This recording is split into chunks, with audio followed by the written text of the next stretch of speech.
Welcome into this week's episode of Bills Pod Squad. Maddy Glab and Bills owner and president Kim Pegula here as your hosts. And we've got our second episode of season 2. We're going to have your daughter, Jessie Pegula, on with us later. I can't believe it. She is a hard person to nail down. So we just got lucky town. That she was here for the first game, and excited to have her on as a guest. Yeah, she's had an awesome last year in tennis, so excited to get into that. And maybe some of more of the family things that go on in the Pegula household. See if she thinks that Josh Allen could get a point on her, because remember, that's what Josh said in last week's episode. We will see. We'll have to ask her. But before we have Jessie on, I kind of wanted to get into a little bit of week 1 for you from an owner's perspective. I mean, there's some changes this year in the fact that we welcome a full stadium back to Highmark Stadium, which is amazing. It was so wonderful to hear the fans, to see the fans. They were absolutely incredible when it came to how loud they were on that opening kickoff when Isaiah McKenzie returned it 75 yards. I've never heard that play so loud. Well, I love this, how this the fans smelled, believe it or not, because when I came into the stadium, just driving down the street and seeing all the Bills jersey, just folks just walking down the streets, the signs outside, all the cars, the traffic. Okay, maybe that was one of the downsides, and the traffic coming in, people just yelling, cheering, just people being together. And then just the smell, like there was a lot of stuff cooking on the grills, the tailgating.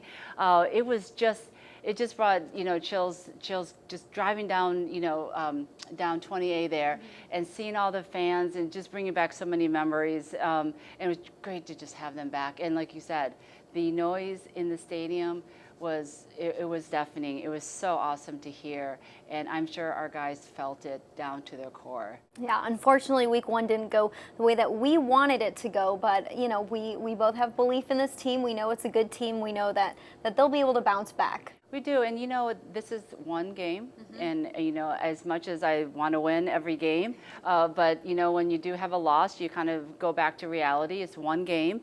It is a long season, and even longer this year with the extra game. And you know what? Sometimes with all the expectations we talked about, Coach, having to kind of drive home, like this is how teams are built. Championship teams are built by what the expectations are, how you deal with them all year. And so one being lost, but how do we come back from this? And how do we now bring ourselves back into reality focus for game 2?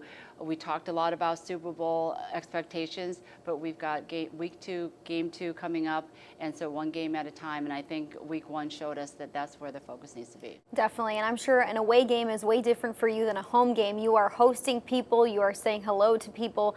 You kind of probably have a organized schedule as to who you're with, what you're doing leading up to kickoff, then through the game, and then post game. So do you want to run us through what your day was like, and maybe how it might have been different this year compared to last year, with some loosened protocols in different ways? It was crazy as an opening game, because we haven't had fans back, and so you're trying to get everything in. You're trying to touch base with your fans, your sponsors, your partners. We had the NFL Films here as well, shooting some scenes of just our game day experience. So it was a lot. We even had the governor, Kathy Hochul, Western New York native. She came to our game, our home opener game, flew in from New York City that morning and came to the game. So I had to go, of course, visit with her, talk a little, stadium, and reiterated her commitment to making this a new stadium a priority on her agenda. But a lot of people to see. Wasn't able to see as many fans on the game, on the field pre-game, but did get to see some of our partners, great partners like M&T. So, and then just having family and all the kids are in, as we talked about, my daughter Jessie was in, a rare moment for her. She doesn't get to go to all the games like my other kids do, but got to see my parents who I haven't seen in a while. Wow. So just a lot of just special people to see and greet and meet. A lot of walking. I have my heels on, but but did a lot of walking, and it was just nice to be able to just soak it all in. I really was. Definitely. What did you think? I mean, I thought the atmosphere was amazing. I spent the game with Steve Tasker because we do our post-game show together. He'll be on with me throughout the entire season, so excited to have him on this year. But we watched it from the radio booth, and so we were on the 50-yard line right next to Terry and Brandon, and so it was my first time actually watching the game from the radio booth. I, in previous years, was kind of in a break room area watching from a TV, and I said, let's just ditch that. Let's watch the actual game, because I was usually watching a TV feed, which was great as well, but so nice to get to see the atmosphere, feel the atmosphere, almost feel like you're even a part of the atmosphere. The national anthem leading up to kickoff, I mean, goosebumps. I look over at Steve Tasker, he's tearing up. I am like, I cannot look at you or else I'm gonna start crying right now. And then Isaiah McKenzie returns at 75 yards. Steve Tasker again is like going crazy. I'm like, this is so cool to watch a Bills legend completely be so happy to be there, get crazy, love every single minute of what he was watching in that game. Of course, there were some moments where we didn't love what was happening in the game, but really cool to get to watch it with him and get to hear that crowd, because they were so loud and they did impact the game. And you are Tier 2 Yes. this year, so you get a lot more access to a lot of different areas. Yes. I do like to. Last year I was up in the same area that you just talked about with Terry and Brandon and Joe Shane and that crew, and I really enjoyed watching the game from up there. You can see the whole field. You're at the right height to kind of see how plays develop. I don't know about you, but I feel like I focus on the game more when I'm in my suite, which is down in the lower suites. It's food, it's talking, it's meet and greet. So I don't get to be able to focus on the game. And I said it's okay for the opener, but I'm hoping to see you up there. I was looking the next for you. home I was game. like, oh, there's Terry, there's Brandon, there's Joe, and I was like, I don't feel like I should be banging on the window in the middle of the game asking where Kim is, or trying to do like sign language to find out where Kim was. Terry looked like he was in the zone watching the game. He had his paper, he was taking his notes. They work. They do work. It's interesting when they're up there, and I've been obviously there, and I don't have anything to do with my hands, so I eat and I drink. There was a bunch of food Drink on your good. level, Kim. Right, I but was they don't like, eat a lot, maybe I though. should sneak in there. The grab guys some don't eat food. a lot. They're really taking notes, and I told Sophia, who is our season-long coaching intern this year, I was like, and this is her first, well, it was her first season with our team, and I told her, you need to give me assignments to do. I feel so useless up there when I'm up there with the guys. They're jotting notes about seeing the plays developing, taking their own stats, and I'm just eating. And so I told her this year, I said, I want to understand the game better, from a deeper dive into it. And so I am asking her to give me some homework assignments to do during the game. So she says she'll do it. I like that. Soph has been so fun to get to know. And speaking of Soph and all the other women that we welcome into the team this year, whether it's on an internship basis or they're coming on full-time or part-time, what factored into, bringing some more women in? I know when we've talked in the past, Kim, it's been we want to hire the best person for the role, and if they happen to be women, that's great. And this year you see a few more women walk into the door, which, I mean, for me being a female, I love that. Well, it has been great, and I have to hand it off to Coach McDermott and our GM, Brandon Bean, because they know the effect that women, and having a diverse, staff with our players, surrounding our players, they've got mothers, they've got daughters, they've got sisters. So having females around them in football, which is a big part of their life, just like they have them around off the field, I think is really important. And these women are hungry. They're hungry to learn. They're hungry to add value to the team. And for them to be able to make our team better, our organization better in any ways, that's all we're looking for. And they've been able to prove that. And so over the years, the confidence that the women that have been in our organization, the confidence that they can add value, they can help our team win, and that they can build these positive relationships with our players and the rest of our staff has given, I know, Coach and Brandon just a lot of confidence that women belong in football. They belong in the football operations on the team side. So just really happy. And it's spread, right? It's just like, you used to be one, then there was two, and then now in every department, whether it's our sports science, our equipment, our trainers, our scouting personnel, our football staff. operation in every area. And so now it seems like kind of more normal, right? It's just, this is just like if you're going out into the public, you're seeing a bunch of different people. As you know, every family's got different sets of women in their lives, and so this is what it's like. It's like a normal family where you're seeing women, you're seeing men, you're seeing people from all different backgrounds coming together. Yeah, like you said, it's good to see. They add value. Women know football and they add value to the game, and I love being able to walk into the door and not just seeing, like you said, one. There's several women across several different departments in football this year, so it makes me happy and excited for the future and the diversity of the game in itself. I want to ask you about one more intricacy of just the game. I'm sure there's a lot of things that happen maybe every home game or every away game that an owner does some things, or it's just things that they prepare for, things that they do that your average fan may not know about it. And you dropped some knowledge on us last week. You were like, I've got an owner's gift that I have to give out. I'm like, owner's gifts? What are these? So could you explain what owner's gifts are? Well, I think I said last week I was a little bit behind, so I was able to get an NFL duffel bag. So a very nice leather duffel bag that we put in a visiting owner suite. The Rooney family is certainly icon of the NFL. They've been around for so long. They've had such success. So sometimes like, okay, what do you get a guy that has done all that? Who's won 6 Super Bowls? So what do you get that person? But I think it's just a gesture of welcoming into the bigger family, not just your club or your organization team, but into the league. And everyone was always so welcoming to Terry and I when we joined the league. So just want to keep passing the tradition along. Is that usually something that you do?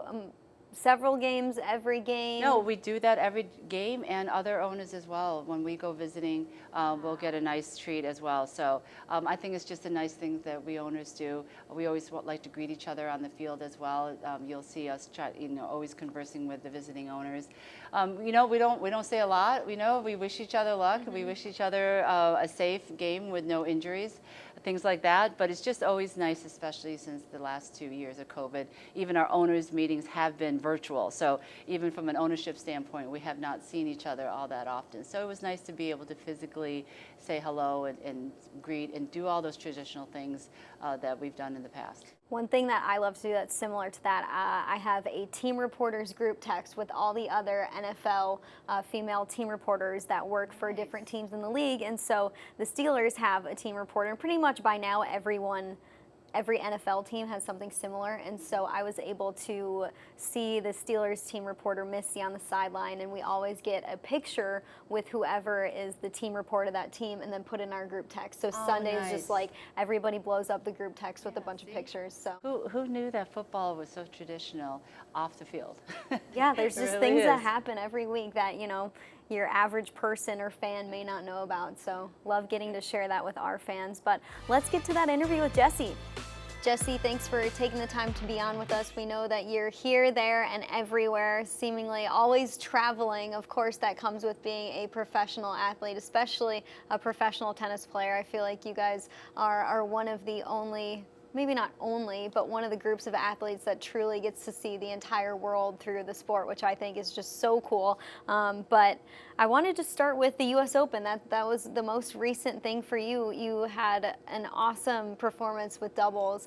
So what was it like to just be back in New York and playing in the U.S. Open? I'm sure a lot of family and friends were able to come into town and see you play. Yeah, my mom got to come for a little bit. I hadn't seen her play in, almost 3 years live? Well, yeah, probably Miami, been, like so. 2 or 3 years ago. Yeah. So, yeah, that was really nice. And I had a really good tournament. I, lost to a good girl in singles, but I made third round singles and then made semis of mixed doubles. And we actually lost to the team in the semis that ended up winning. So it was a really good tournament, and we were there for the full 2 weeks. So everyone always says, if you're there 2 weeks for a slam, it's 2 weeks long, that usually you're doing pretty well. So it was nice to kind of be there at the end of the tournament. But yeah, it was a really fun experience having the fans back. I was telling some people that I haven't been able to play with fans now that I'm ranked a little bit higher, so I haven't really had to have that fan support. So it was cool that I got to do that back at the U.S. Open. So I'm in the States. There was a lot of people supporting Americans and stuff like that. So it was really fun, and it was packed the first week.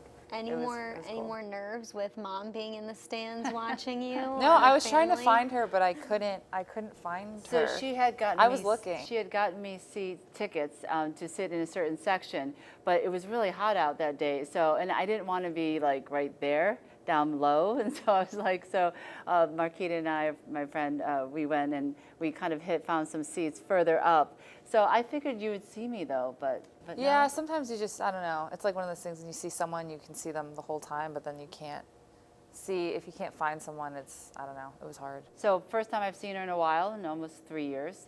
When I was there, she won. And then she left and I lost. I So left. I told her if she wants to take the what is it? Credit. The credit for winning, then she has to take the credit for the loss. Losses. So, If she's so not next there, time I will she learn my can't just- lesson. If I'm there and You gotta there's stay. a win, I'm going to have to stay. But it was opening week. It was week 1 of the NFL. Well, so we thought it was a tough time. we ended up having extra day off that we didn't think we were going to. So she thought she was going to stay for the next round, but we had, for some reason, an extra day off, but the schedule came out. So that was one of the reasons, but still. I mean, really over this entire last year, your career has really just taken off. Getting to a career high singles ranking of number 25. I mean, being in the Olympics, doing what you did in the Australian Open, which kind of really I feel like was the catalyst for everything else. And I remember hearing you do an interview, and this was around the time when the Bills were playing really well. And so you compared kind of maybe the confidence of Josh Allen to the confidence you were having within yourself. Yeah, we were in Australia when the playoffs were going on. I have to imagine. Yeah, we were. Yeah, So, because we were watching we were in lockdown, kind of. We were locked to our hotel rooms, or restricted to our hotel rooms. So we would make sure that we practiced and got to watch the Bills game, and they were actually showing it on TV. So we were happy that we could watch. That's so cool. I mean, what has this last year been like for you as an athlete and a professional tennis player who's just really taken off and is now a name that a lot of people know in terms of people who are watching the sport? Yeah, it was cool. I did a clinic yesterday at my mom's Alma mater. Alma Houghton mater, College. yeah, Houghton, and where my grandparents, are still living there, and it was cool to see all the kids kind of say that they, like the whole college, I mean, it's a small school, was started watching tennis because I started doing well, and they never watched tennis before, but now they're really into it. So that's always really cool to see that, like, I get people not just watching me, but watching tennis in general and seeing how much of a fun sport it is, because I feel like in the U.S., a lot of people play it like recreationally, but not. I feel like a lot of people don't know like the top players unless you're really into it. But when we go to other countries, like people get really excited, and then like some of the tournaments in the States, smaller tournaments, people don't get that excited. So it's cool to see that people are getting into tennis, especially up here, because I don't think anyone really plays as much tennis or watches tennis like back home in Florida. So, but yeah, the year has been. I said it like a really long year, but it's gone by super fast. So it's a weird feeling. Like Australia seems like it was like 2 years ago, but it's just been, I don't know, a whirlwind, especially with COVID and stuff like that. I think it's kind of made everything kind of, I don't know, feel the same almost, like just week after week after week, and it's just ended up flying by really fast. And now our season's kind of coming to an end, and then we start right back up again. So it's just a weird feeling, but I've been trying to stay present and be in the moment as much as I can, because you work so hard for like those achievements and stuff like that, and the next thing you know, it's like the next week and you're at the next tournament and it's gone. So you try to kind of embrace, when you've done really well, and enjoy the process of the whole thing, because it does really like start to fly by. But yeah, the last 2 years really have been really, really solid years for me, and I think taking the next step and the next level in my sport. So yeah, it's been I think very one rewarding. of the amazing things that people have noticed you more now out in public and in tennis is because you always say your hometown is Buffalo, New York, and you don't see that People are saying, often on the tennis "What?" circuit when they announce who the player is, their hometown, age, and all those things, and it says Buffalo, New York. So I think people want to understand, why do you claim Buffalo as your hometown, even though you've been growing up in Florida and in the South for the last year for your tennis? Why do I? Yeah. I don't really know why. I mean, I was born here, and now that we're back here, I usually just say it's my hometown, and then obviously I say my residency is in Boca. So I feel like I have that to work off of, and then obviously with the Bills, and stuff like that, I felt like it was good to kind of give some credit back to Buffalo. My trainers here, I mean, I do come back here like not a ton, but in the fall and the winter I come back more often when the season kind of dies down for me. And just all the Buffalo people love their sports, and I mean, I was born here, so I feel like I have to give a little credit back to them. And one of your mentors is actually one of the more famous Buffalonian tennis oh, players. Jimmy Arias. Jimmy yeah. Arias. So there's a We're nice the only two connection there. people. He's like, we're the most two famous Buffalo tennis players. But yeah, so we did have a connection with Jimmy, and I worked with him on and off a little bit, like a few years ago, and now he commentates a lot, so I see him at a lot of tournaments. But yeah, I always forget that he's also from Buffalo. So, you know, you made your comparisons to Josh Allen last season.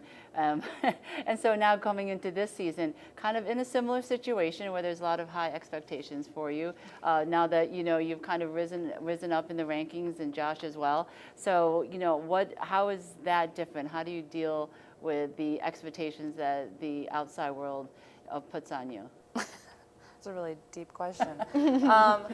Yes, well, it was interesting because after Australia, obviously I did really well. And I was more nervous, I think, playing after Australia. I went to the Middle East and I played a tournament in Doha and Dubai. And I remember being more nervous for those tournaments because I was thinking, okay, now I'm supposed to beat these people. Like, this isn't like, I was in qualifying of Doha because of just the draw. It's super small draw, so not a lot of people get in and a lot of the top players play. So I was in qualifying, and so I was like, wow, I just made quarterfinals of the Slam, and now I'm here qualifying, and I'm supposed to beat all these people. And I actually almost lost second round. I saved like match points and stuff like that, and then I ended up making semis of the tournament. But it was definitely a different feeling of, feeling that like, okay, now I have to back this up. And I think I've surprised myself a little bit because I've actually been super consistent throughout the whole year with my results and still getting some really good wins and some losses here and there, but losing to mostly people that are also, you know, ranked my ranking or higher. So now I'm kind of just getting used to playing, I guess, losing to a new group of people, like the people that are at the top. I mean, I'm beating some of them, but then also losing to the same type of people. So it's just weird having that pressure. But like I told my mom the other day on Arthur Ashe, Billie Jean King has a quote that says, "Pressure is a privilege." So everyone kind of sees it when they walk out onto Arthur Ashe Stadium, and it is, because I think everyone says, I was even watching a video on Lindsay Davenport, who was former #1, and she said like the easier part was getting to #1, the harder part was staying there. So I think that's for everyone in every sport. So you just have to learn how to manage it, and I guess always set goals and keep goals for yourself, because you don't want to get stagnant, or you don't want to take a break off of something you've achieved. But now everyone's gunning for you, so I think it's the same with the Bills. Yeah, you talk about like wanting to stay consistent, and you talked about the Australian Open, and then you had the Italian Open where you beat Naomi Osaka. I mean, that's got to be, you're playing against that next group of tennis players, as you say, that she's at the top of the list, and to beat someone like her, it has got to be a little bit like, okay, I belong now. I am a part of this group. I can play with this group, and I can beat this group. Is there like a match that sticks out in your mind as maybe your favorite in the last year or so? I would say, I don't know, there's a lot of them.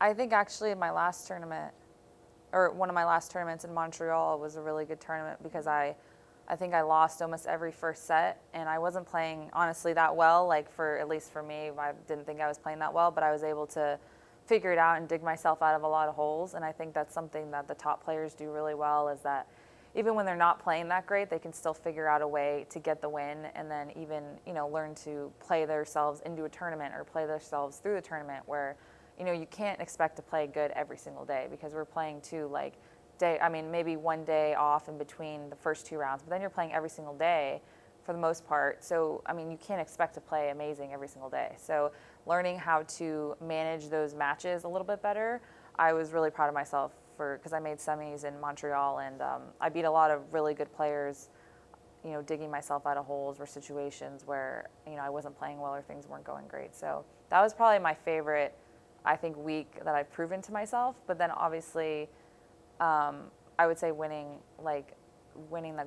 to go to the quarterfinals, so winning my fourth round in Australia was definitely a big win, just with the pressure and playing someone I lost to a few months before that. And being able to pull that out was definitely good. And those were fun to watch because I feel like the world was still somewhat shut down, and I feel like a lot of eyes were on those matches. I'm sure there's a lot of eyes on every match, but just personally, like, my family was invested, my cousins were invested because I work for the Bills and you're the owner and you're the daughter. It was like, Jessie's on tonight. And so, like, people in my family who don't watch tennis religiously were turning on the TV to watch you play. So I think it's been cool to see probably a lot more people pay attention to you, or eyes are drawn to you just because of the tie that you have to the Bills. Now, watching tennis, watching those matches, and then watching a Bills game, I know the difference for me is a lot different. But as a fan, an individual sport versus a team sport,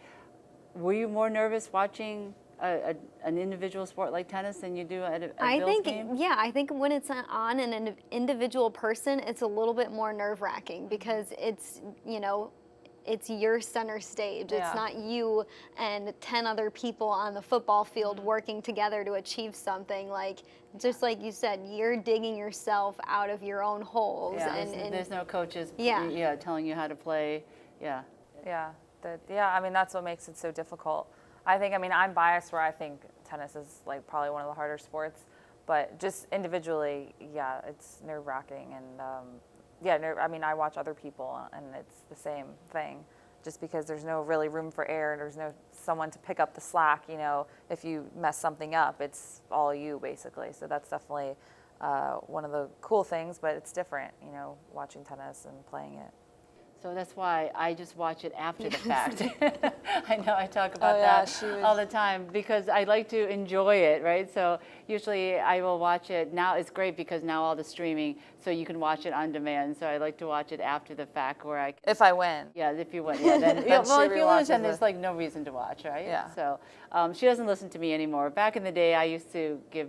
Hopefully, I think. Did I give you any tips? Yeah, what are some tips that you got from your mom? Well, not tennis, about being an athlete. Definitely training. not tennis. So just, you know, in but life you're always in general. you're always into, I don't know, all the recovery stuff now. Yep. So I'm always on top of like the newest recovery trends because you're always doing that for some reason. The PEMF mat, yeah, that's Yeah, a new one. all the things. So I mean, you've always been good at that, and I feel like you're always good at, like, if something was wrong, you're like, okay, we'll go figure it out, like fix it. Like, what are you waiting for? Like, if something was hurting me, you'd be like, well, then you need to go to the PT and go figure it out. Like, go now, like right now. Like, there was never any waiting. It was like, well, why aren't you calling them right now and getting an appointment? And I'd be like, okay, just do it. Whereas I feel like some people, or maybe other people, would just not put that pressure, like not to do it immediately. You would be like, don't waste any time. Like, you could be getting better now. You know that. Like, so go and do it now. Don't wait. So I think that's always been What about like Dad? helpful. What has he taught you? Dad and I are like oil and water Oil and on the water. tennis court. It does not mix well.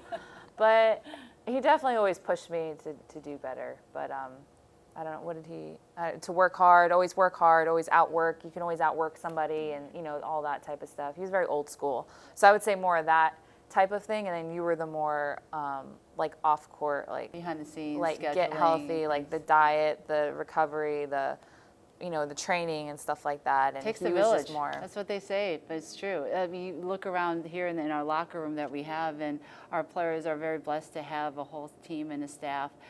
Even if it's an individual sport, she as well. Whether it used to be just mom and dad back in the days, but your team has expanded, thankfully.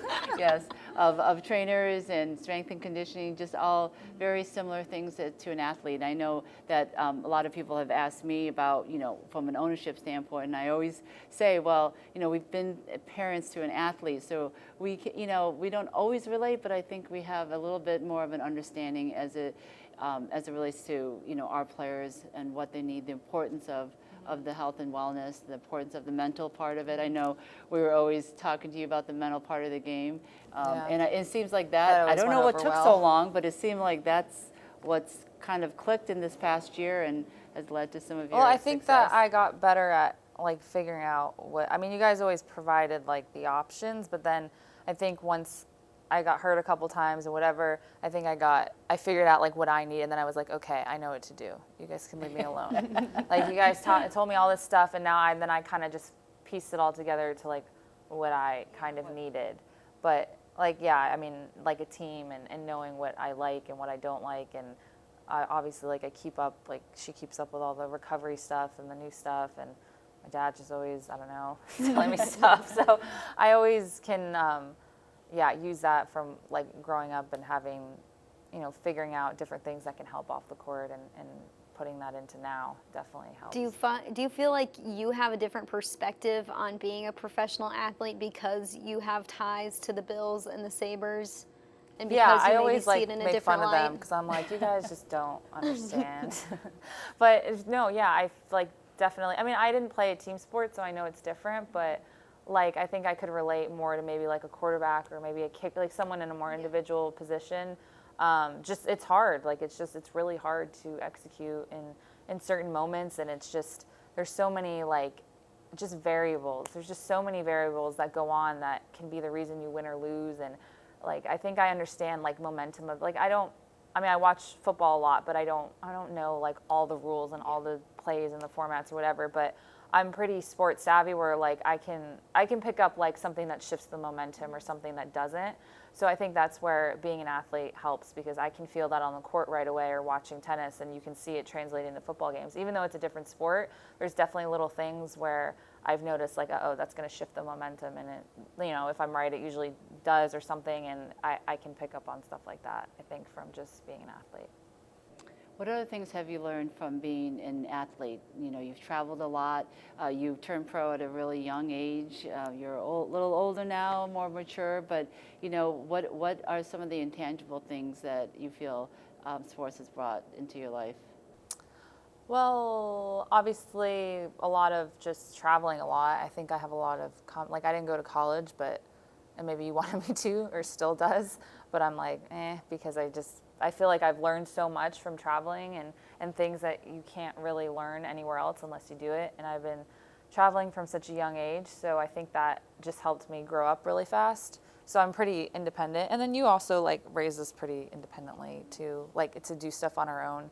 So the combination of that with tennis, I think, brought a lot of, maturity, I think, faster than maybe if I didn't play. So that's definitely something I take from being an athlete. And then I think just like taking care of myself in general, like just knowing what I need, like what my body needs. Like I'm very in tune with like my body, and like injuries or something's bothering me, I know exactly, like I've gotten really good at knowing exactly what I need, or like problem solving and figuring it out, stuff like that. And then I think too, just work, like hard work and stuff. It's just, it's a lot of practicing. It's doing a lot of things that I don't want to do. So I don't know, when you look at life, I'm sure there's a lot of things that nobody really wants to do, but I'm just so accustomed to doing that I think it translates over pretty well into pretty much all life skills.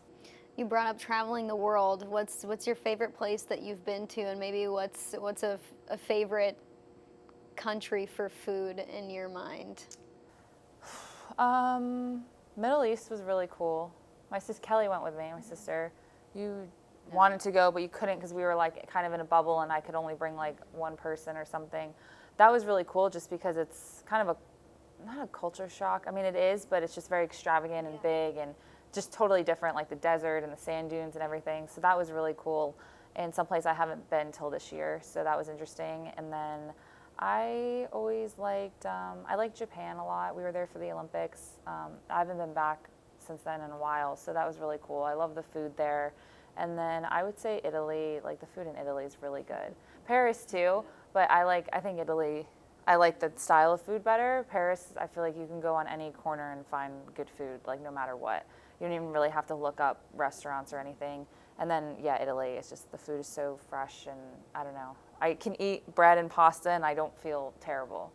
Different So I type of take advantage of it. COVID has certainly put a damper on me living vicariously through her. Yeah. Because she would be the excuse for me to travel the world. Terry, not as much a world traveler. If it's any tournament in the U.S., you know, he'll want to go. But if it's outside the country, then that's usually where I would show up. So I've been fortunate to go to, you know, Brazil and Japan and other countries. But then COVID, when we couldn't really go anywhere. London. Yeah, she went to some amazing places. I've been wanting to go. Spain. You went to Dubai, Spain. Well, because now I played all the bigger tournaments, which are now that I know that I'm in the tournaments now. It's easier to plan my schedule. So I knew where I was going ahead of time, and usually that would be like she'd be popping in everywhere. But yeah, I think Rome is really cool. Travel. You've been there. I have been to Rome. I've been to Rome, but I played the tournament there for the first time this year, and it's pretty cool. Yeah. Just like the history behind it and the food is looking forward to when all this COVID is over and we can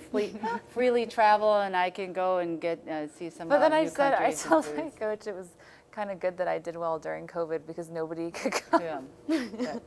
Like nobody could pop in and be like, oh, like bandwagon. It was just like, okay, everyone has to stay away, and I got to just like do my thing like week to week, and nobody could really come in. I'm 1-0. I'm 1-0. So. But you're not bad. You don't like to, like she likes to do her own thing, just go shopping and go eat, and then like watch the matches. Yeah. But yeah, my dad and my sisters can get kind of annoying because they want to like be like in like the team and like I want a badge and I want to sit here and I want to do this, and I'm like, oh my gosh, yeah, I'm you guys just are like so annoying. Just leave me alone. You guys are like, I'll show up when the match like fake starts. Bandwagon teammates, you know, like they want to like jump in when it's hot, and I'm like, yeah, this year they couldn't really. Yeah. Oh, well, I'm sure our players can relate to that as well, because we know on any given game day, there's a lot of family. I saw Josh Allen's mom. Mom and dad were here for the game, as well as his uncle, and so I mean, it's I'm nice. Sure it's like I did well with Kelly came to the Middle East, and I won a lot of matches, and that was fine. But sometimes it can just be, you know, family. It just can be overbearing. So it's like a little nice. But I always had an excuse. I'm like, oh well, COVID, we can't bring anyone in. Sorry. Although I would have gone to the Olympics, though. I think I would have gone to Olympics. Well, that would have been normal, understandable. Yeah, if it was regular. But we really, Olympics. we couldn't bring anyone. How did you find out that you made the Olympics team? I mean, what an accomplishment to be a part of just a few people that get to experience that over their lifetime. I didn't really think it got delayed a year, so I wouldn't have been in if it was delayed a year because I wasn't ranked as high. So it was just kind of fitting that it kind of ended up got postponed, and then it was kind of shifting, and they were still weary about whether they were going to have it or not, and then it was kind of leaning, they said yes, and I was like, my coach and I were like, oh, like now you could like maybe make the Olympic team now, because then I started doing really well. So we were like keeping track of points and stuff like that, because you could see who, you know, people lose points and their ranking goes down. If you're doing well, you move up. There's a lot of different things, but we were definitely keeping track of that and just kind of aware of that situation. And then we were also aware that Serena probably wouldn't go. So we kind of knew all these like different things, and I knew if I did well enough and kind of put myself in a good position, that I would have a really great chance of getting in, and I did. So they called me. I was in Berlin, and the captain of the team, Kathy Rinaldi, called me and just said, you know, do you want to be on the Olympic team? And I kind of knew it was coming, but it wasn't official until I got the call.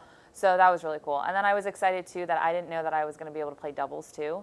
But because one of the doubles girls that went, I played with her a couple times throughout the year, that we got nominated to play. So they have to kind of have to approve that you're able to go based on how many tournaments you played, your ranking, if you played any Fed Cup or Billie Jean King Cup matches, which is playing for your country. So there's a lot of different things that kind of accumulate, but I was excited that I got to play singles and doubles, because then I could, you know, be there and play more matches and be there longer. Yeah, she was supposed to have a bridal shower, so it got postponed because of COVID for the first year. Because it was right before, right when we were leaving. We did the bridal shower, and then it got canceled because she had to go to the Olympics. Yeah. I'm like, what better excuse sorry. could there be? Yeah, so it worked out, yeah. Either way, if I didn't go, I would have had my bridal shower. If I didn't have the bridal, I was going to the Olympics, so it was fine, yeah. I know you said that your mom is kind of helping you with maybe some of the more up-to-date things in terms of keeping your body right and keeping you healthy, and your dad is more of maybe the constructive criticism type of parent. Tough love. But just them being owners, do you see the sport, tennis-wise, in a different light or perspective from a business side of things because your parents are owners of two professional teams? Well, I think I've learned actually from maybe the team, I don't know, one way or the other, that like in tennis, it's a little different. You're kind of the owner of your own team. So it's kind of cool to see that, I guess, kind of in relation to football, how they're managing a lot of these different things that maybe people, fans and whatever, don't really think are like decisions that need to be made. Like I don't know if they're aware of all the other things that go on, which is the same thing in tennis. Like people aren't aware of all the other decisions like a player is making because they're the owner of their own team. Basically, they're the one hiring a coach and a trainer and a physio and paying them, and then they have an agent that's helping them get sponsors and traveling and booking flights, and there's a lot of different things. So I think that there is definitely a I don't know what the word is, but a comparison to you guys and owning the team. That's and good I because think I'm not going to be doing this, for very much longer. So I'm glad that you're getting a lot of practice, maybe after retirement. I think it's good that but I think that's one thing I've gotten a lot better at. That's why I've done well, is because I've kind of taken control of like all these little things, which maybe I didn't do before. But I think with the team, it's the same thing. Like if you guys didn't have these people in charge, I mean, the players wouldn't know what to do. There would be a lot of other things that have to keep the show going to like function and to be productive. And I think it all trickles down at some point. I don't think it's just, even if it doesn't seem related to football, it still is a part of the team. One is that you and Diggs have a common connection. Yes, we both have the same sponsor from here, Imagine Staffing Company. Yeah. Maybe we could do an event together. All about the brand. I like it. I'm still pushing to do a Trey White plays tennis video. You know how he did the goalie? Yeah. Yeah, I'm still right. pushing I think for a that's a good tennis one. idea. I think it'd be Maybe really Trey funny. White and So who Josh would've- Allen. Yes. So who would win the point against you in tennis? I don't know Josh, if Of anybody. all the Trey, players? Diggs? Yeah, if you had to pick Yeah. someone to be the I'd best have to competitor see, like, against some you, sort of just guess hand-eye with a racket. athleticism-wise. I don't know. Have any of them I mean, your played at all, like receivers for have fun? your receivers and your cornerbacks have Good really high hand-eye, hand-eye right? coordination. But Yeah, but- Josh has been stepping up his golf game, he told us. So Yeah. that's a lot. Okay, so Hand-eye maybe right Josh there. then. He did say he has picked up a tennis racket Okay, before. well, This then I'll might just be say Josh. just for fun. Yeah. But I mean, he did say he thinks he could score a point against you. I don't know how you would receive that, but I don't know. I mean, if we could. can find out. I mean, Her dad is not one to point off of her when she plays left-handed, even though she's a righty. So and my fiance. Yeah. He thinks he's Yeah, good. does your but I family don't. like to jump in sometimes when you're Oh, maybe yeah, we had practicing big- at we had home big, and it's like, tennis. all right, I'm gonna take you on, Jessie. We're gonna play after lunch or whatever. Yeah. We've had some big tennis, especially during COVID. We had some big tennis matches. we did. Yeah. Usually, because my older sister who played Division I college at Pitt was down for a while. So then she was starting to like, oh, I want to hit. So I would go hit with her for a little bit. And then there's always this conspiracy, like who is the best. So I'm the best in the family. That's already been decided. But the rest of the list, it's very open. Up for grabs. So there's been a lot of competition. But I usually play like lefty for fun because I like to play left-handed. And I'm probably like around, I'm not like that good, but I know like how to move, and I know like my court awareness is there. Whereas like someone like Kelly's not bad, but she like, she just, I don't know. She gets tired or she doesn't know how to win like the actual point. Yeah. So it's just different. So I beat everybody lefty. Who's still. number two Well, not in my the sister. family? Well, there's a big issue. Like Laura is Taylor, supposed to be. But her my fiance. fiance plays, and like he's okay, and he's athletic, but he thinks that he can beat her 2 out of 3 sets because he thinks he's going to tire her out because she doesn't play anymore. So that's the big. It's actually an ongoing trash talk right now. They were just talking about it when they were here a couple days ago for the game. That Does your it needs to mom be set ever up. pick up the tennis racket? Yeah, Yeah. I used to No, play I a lot. play against Terry a lot, Yeah. and Ooh. they're usually battles. No, they usually are because he complains I use too much of the racket. So like I frame don't the always shot hit, and I don't it'll, always like, hit it go right on in. the strings. Yeah. Yes, and he always swears that I'm calling a ball out when it should have been in. So there's a lot of arguing going on. Are there and ever any competitiveness. wagers at play? I think it's just more bragging rights. More Yeah. bragging rights. We don't really do money or like Yeah, bets. it's more It's bragging more rights. bragging rights, Yeah. which are big in the family, I guess. Bragging rights. So you're off to Chicago, and then a couple And, well, I leave in like a little over a week to Chicago, and then Indian Wells. Indian Wells. So Yeah. So, and Which then I think you're going to Indian Wells. I'm going to try. Which is, well, she I'm might gonna pop in try. the week. Yeah. I'm going to try to go to Indian Wells. So now that, last time I showed up, you won. So I might have to wait till that later in the week to get your win, my, to your second to get win. my mojo going for you. And then you have your wedding. Mm-hmm. And then any plans after the wedding? Are you guys doing a honeymoon right after or later no, on? I have like a you lot probably of have stuff. to do it around your schedule and around the season. Because like with COVID, we didn't really have a fall schedule or even the end of a summer schedule for a long time. So while they were still trying to figure out what tournaments they were going to have, and usually we go to Asia and that ended up getting canceled, but they added Indian Wells and they added all these other tournaments. So I didn't plan anything, but there's Billie Jean King Cup, which is in Prague. They just announced 2 weeks ago that it's in Prague. So I could be going to that, where it's, again, you play for your country. It's like, well, it used to be called Fed Cup, but now it's called Billie Jean King Cup. And but again, they just kind of call you and tell you, so I don't really know. But that's a week, and then I play World Team Tennis over Thanksgiving, and then there's the year-end championships, which depends on how I do, I can make that. So then that's like 4 weeks no honeymoon. kind of filled up. So no honeymoon. That's your honeymoon right there. Yeah, exactly. Fiance or husband at that point is probably going to come with on Yes, some of them. he will just come, and maybe, I think World Team Tennis is in Palm Springs, and there's a lot of golf there, so that just might be where I play team tennis and he goes and golfs every other day. That's probably what it will be. Nice. Well, before we let you go, I know week 1 didn't go how the way we all wanted it to go, but hopefully in week 2 they can bounce back and get a W. But what are your thoughts on the Bills this season? We got to watch them have an exciting season last year. Didn't end, in a world championship, but I know that's the goal every year. So what do you think about this group?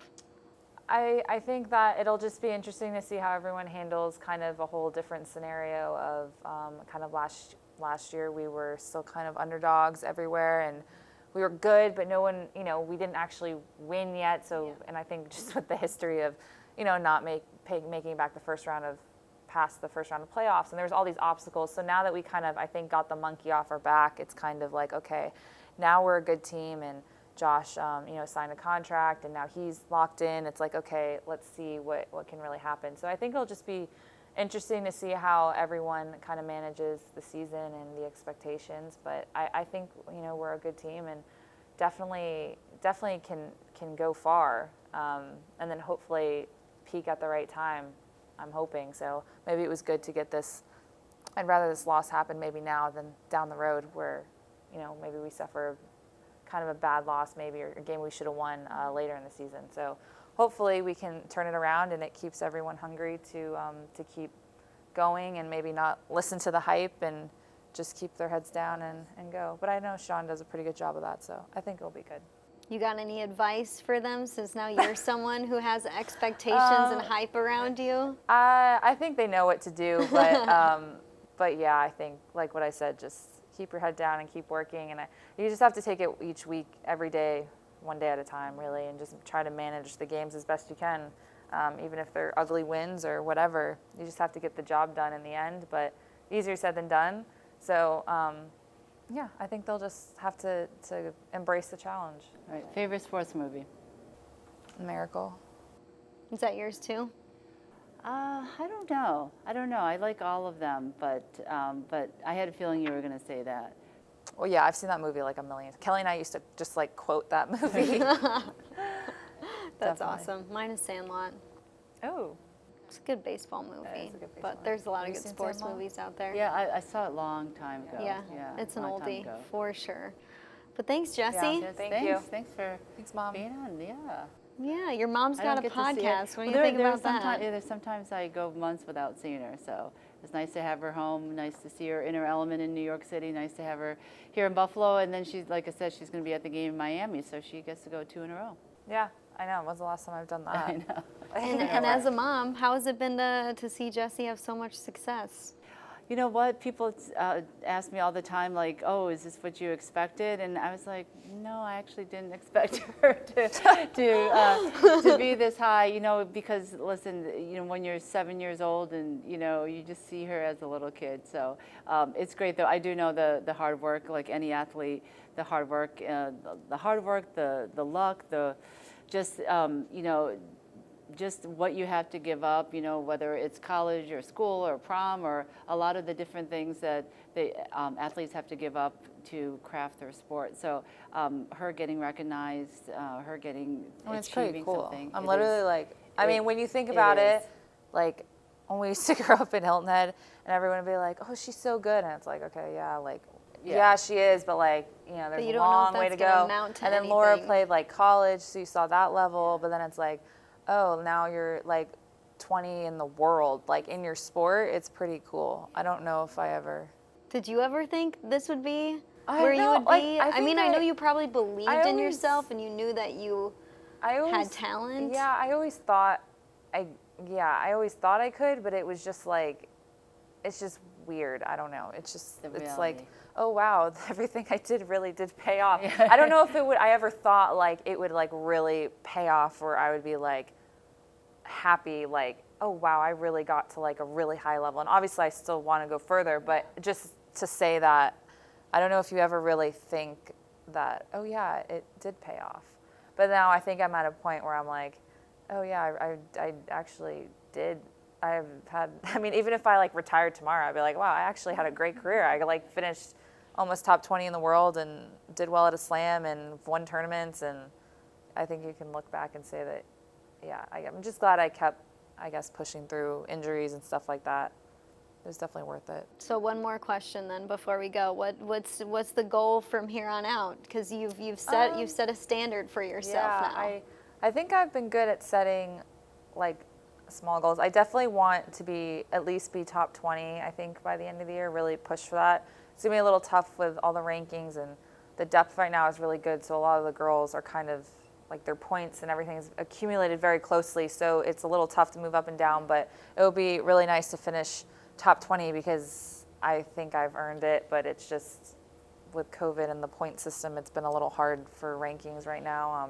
Our ranking system kind of changed, but yeah, I would like to finish top 20 and try to make the year-end championships, which is going to be tough again. It's the top 8 players that have accumulated the most points throughout the year. So I think only 8 players go.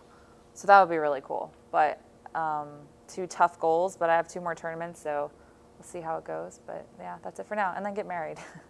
Because that's been a goal for like the last 3 years, and I haven't quite gotten Finally there yet. check so that it'd one off actually the be a list. very good goal to accomplish is finally get married in October. Well, we hope you can accomplish all of those things, and I Thank know you. if anybody believes in you, it's your mom. Yep. Thanks, Mom. Thank Well, you. thanks, Jessie. So awesome to have Jessie on with us. I know you said she's not in town all the time, and she is someone who is all over, not just the country, but the entire world. And she is going to be actually at game 2. So she actually has a fortune that she was able to come here for week 1, but then we're heading back home, back to Florida, and she's preparing for another tournament next week, but she'll be able to catch the Bills in Miami. I love that she's going to be around. And speaking of coming back to Florida, I mean, a Miami away game maybe isn't really an away game for you guys because part-time you're also based in Florida. So what does an away game at Miami look like for you? Is it more of it's always going to be a business trip because, you know, it's a game, but are you going to Florida earlier, getting some stuff done before the game happens on Sunday? So actually this year it's a little bit different. I signed up for a conference, for a health and wellness conference, believe it or not, that happened to be in Orlando that I've always been wanting to go to. And many of people know health and wellness, and I like to say biohacking. You know, I like to take shortcuts in my health and wellness and diet and exercise. And I often talk to our trainers and our sports science folks with all the new gadgets. I love technology and all the new gadgets. So there's this big conference. I'm actually going to be going there on Friday and Saturday. Then I'm going to drive from Orlando back down to Fort Lauderdale, connect with Brandon Bean and Joe Shane and my husband for our pregame dinner that we always have at a restaurant that I have not been to before, but we have a little stake in a hotel down in Fort Lauderdale. So I'm going to try that out. But a game in Miami is like a home game. It's like a Bills game because there are so many Bills fans at a Miami game. It does feel like home sometimes. When you're there in the stands, you look around, and there are a lot of Bills fans. It is just one of the destination games to go to if you're a Bills fan. It's a little bit earlier this year, so it is going to be hot. It's always a very hot, humid game, so that's always how our players deal with that is always one of the priorities. But yeah, it feels like you're at home in that stadium. I was going to say, it's usually a fun place to escape to for Bills fans, especially if we're playing them in December, January, where you want to escape the cold weather here and get some heat in Florida. Like I said, it's a lot It's going to be earlier. next level heat on Sunday, I'm sure. The humidity is still high there. We've always played, really well against them in Miami. So I'm hoping to keep up week 2, hoping to keep that trend going. I know Josh always plays well against them. So, Joe Shane, our assistant GM, was with Miami. So you always want to kind of take it to your old team, not in a bad way, but you just always like to have that win against a former team. So I'm excited for the game and excited to see a lot of the Bills fans that we saw this week. Since Sean McDermott has taken over in Buffalo, he's played the Dolphins 8 times and they've won 7 of those games. So I like those odds. A pretty good showing against the Dolphins, at least when the Bills have played them in the last few years, and we've won 5 straight games against the Dolphins. So also, some good juju to put out there for week 2. They're a little bit dangerous. They won week 1, and they've had some high picks, and they continue to have some high picks going forward into the future. Yeah, they had with some of the trades that they made. Yeah, 2 first-round picks in this year's draft, 2 second-round picks as well. They have Jalen Waddle, who's the wide receiver that went to college with Tua. So. And he's not a rookie anymore, so they can be easily dangerous. Coach talks about it all the time. This is a league where every game matters, and it's a league where anyone can win on any game. Nothing is given to you, no matter how far you went last year. You have to earn every game. So certainly this is going to be a tough lesson for our team this year to persevere, not rely on things that we've done in the past or successes in the past, and go out there and get business done in week 2. Yeah, they had a #1 defense last year. Miami did. They return a lot of those players, so might not be the easiest defense to score on. I know when we played them in week 17 last year, we scored 56 points and kind of had a field day. That's the game that Isaiah McKenzie had 3 touchdowns. So maybe we'll do the same thing in week 2. That would be really nice to see 50 points be strung up on the scoreboard. Definitely. And you know what else is fun about the Miami Stadium, is the Hard Rock Stadium, is that not are they only about football, but they are about tennis. So they have the Miami Open. So it's one of the largest tournaments in the U.S. that they started hosting a couple years ago, and then COVID hit. Jessie is always fun. It's always a fun tournament. So they've got hard courts there, and then they're getting into Formula One. No way. So they're going to be having Formula One. So imagine being able to have a place that you can play football, tennis, and race cars. That sounds like everything you'd want all in one. Maybe our friend Daniel Ricciardo can come on over. Yes, he won. Congratulations to him. That's awesome. Yeah, it's been fun to have a partnership with him. I know Josh Allen and him are virtual friends, maybe haven't met in person yet, but hopefully, maybe not this season, but next season we can get him here for a game. That would be awesome. Got to ask you one question, though. Do you and Joe and Brandon always have dinner before every single game, or is it just during away games? I know you usually meet with Brandon after the game. Right. Yep. No, it's usually the away games. Nice. So usually we're away with the team, and yes, more often than that, maybe there's been a couple where sometimes maybe he's coming in late from watching a college game because I'll be out on the road. But usually we have dinner the night before. It's usually Terry and I, Brandon Bean, Joe Shane, and then this year Brian Gain as well, with with Dan Morgan having left and gone to Carolina. So Brian is filling in for us. But it's always good. We talk about everything. Yeah, that's awesome. I'm sure this year now on the road it's going to feel a little bit different. I know last year on the road it was so tight in terms of what you could do and couldn't do. It was pretty much you fly in, you go to your hotel room, and you're at your hotel room until kickoff. Yeah, so it was a lot of, we could order Shake Shack, and In-N-Out burgers. Those were the only other items, and we did a lot of that. So I am happy to have a little sushi, some steak, some other things besides burgers. Yeah, sushi and steak sounds wonderful. Burgers are always wonderful, but they might get old after, you know, several away trips eating burgers. So I totally understand that. But that's going to do it for our second episode of season 2. Thanks for listening or watching in. Make sure you stay tuned for next week's episode where we interview more of our players, influencers, you name it. We'll have them on in season 2. Right. So we'll talk to you Right, guys Maddy. later. See you in Miami. Yeah, thanks, Kim.